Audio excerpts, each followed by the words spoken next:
Hi friends, welcome to my channel. আপনারা সবাই কেমন আছেন? আশা করি আপনারা সবাই ভালো আছেন। আপনাদের দত্তে আমি অনেক ভালো আছি।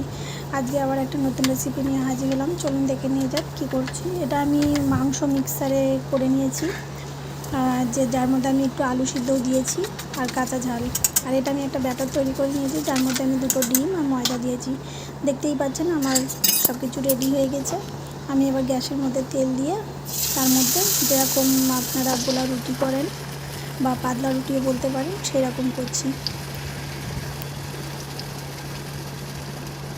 বেশি পাতলা না হলেও চলবে, কারণ এটা যেহেতু কিছুই এমন নেই, ময়দা আর 2টো ডিম আছে, হ্যাঁ একটু নুন আছে স্বাদ মতো, আর দিয়ে যেরকম গোলা রুটি তৈরি করি সেরকমই ঠিক করবো। সামান্য একটু তেল দিয়ে দিয়েছি।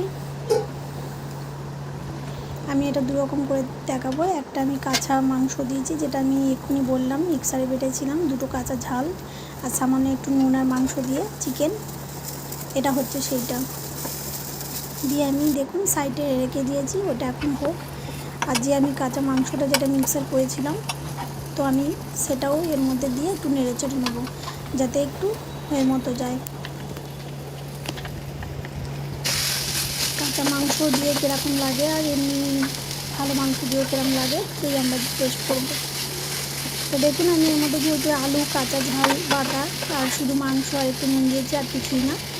তো আমি এটা ভালো করে একটু গরম কড়াই নেড়ে চেড়ে নিচ্ছি।